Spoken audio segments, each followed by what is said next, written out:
Episode की शुरुआत होती है उस डरावने और जानलेवा डबल डंगो नन से, जिससे जिनवू बड़ी मुश्किल से किसी तरह जिंदा बाहर निकलता है।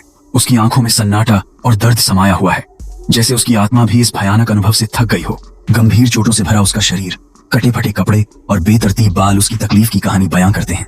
अस्पताल में जब उसकी आंखें खुलती हैं तो उसे अपनी बहन और माँ की चिंतित आंखों से सामना करना पड़ता है। उनकी ममता और चिंता उसके अंतर्मन में एक नए संघर्ष की शुरुआत करती है। अब जिनवू एक नया इंसान है। जिनवू की जिंदगी में एक रहस्यमयी मोड़ आ जाता है। सिस्टम। यह सिस्टम एक वीडियो गेम की तरह काम करता है और उसे daily quest, level up, skills और स्टैट्स बढ़ाने का मौका देता है।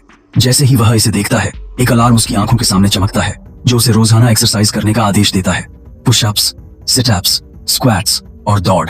अगर वह इस चुनौती को न स्वीकारता तो उसे पेनाल्टी जोन में भेजा जाता, जहां खतरनाक मॉन्स्टर्स उसकी राह देख रहे होते। अनजाने में जिनवू एक दिन आलस्य से लिपट जाता है और एक्सरसाइज नहीं करता। तभी सिस्टम उसे बिना चेतावनी के पेनाल्टी जोन में फेंक देता है। चारों ओर खतरनाक दानवों की गर्दनें घूमती हैं। उनके भयानक चेहरे और बुरी नजरें उसे घेर लेती हैं। एक पल के लिए उसकी हिम्मत टूट जाती है, लेकिन फिर उसके भीतर की जिजीविषा प्रकट होती है। अपने डर को पीछे छोड़ते हुए जिनवू वहां से भागता है और किसी तरह खुद को बचाता है। इस अनुभव से उसे यह एहसास होता है कि अगर उसे जीना है तो उसे मजबूत बनना होगा। इसके बाद जिनवू ने अपने डेली टास्क्स को गंभीरता से लेना शुरू किया। उसने अपने शरीर को ट्रेनिंग दी, दौड़ना शुरू किया, पुशअप्स करके अपनी ताकत में इजाफा किया। सिस्टम के माध्यम से उसकी स्टैट्स में उल्लेखनीय बढ़ोतरी होती है और यह बदलाव उसके शरीर में भी साफ नजर आने लगता है।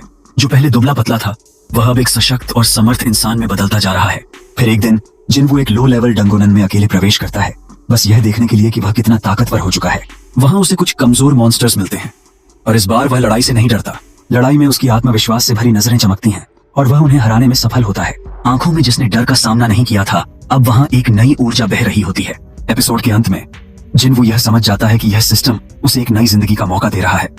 वह कमजोर नहीं रहेगा। वह खुद से एक मजबूत वादा करता है, अब मैं पहले जैसा नहीं रहूंगा, मैं ताकतवर बनूंगा, इतना ताकतवर कि कोई मुझे फिर से कमजोर ना समझे। इस संकल्प के साथ उसका नया सफर शुरू होता है। आपका सपोर्ट हमारे लिए बहुत मायने रखता है। लाइक, शेयर और सब्सक्राइब करके आप हमें और बेहतर वीडियोस बनाने में मदद कर सकते हैं। बहुत सी नए साई-फाई सीरीज आपके लिए लेकर आने वाले हैं, इसलिए हमसे जुड़े रहिए और एक्साइटिंग एडवेंचर्स का हिस्सा बनिए। आपकी सहायता से हमें नए विषयों पर एक्सप्लोर करने का मौका मिलेगा। Stay tuned.